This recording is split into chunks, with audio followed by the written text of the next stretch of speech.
Lección 11. Trascender el control, la ambición y el egoísmo.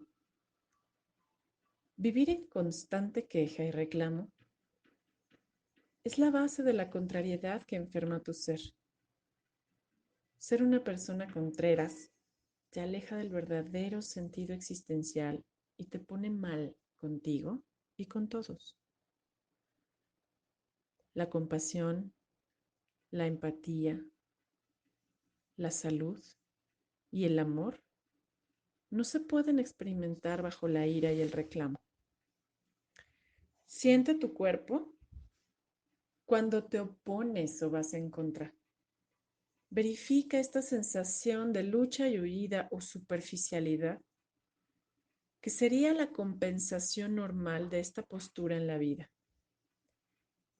Hoy vamos a reconocer que ir en contra es una de las enfermedades más corrosivas del alma.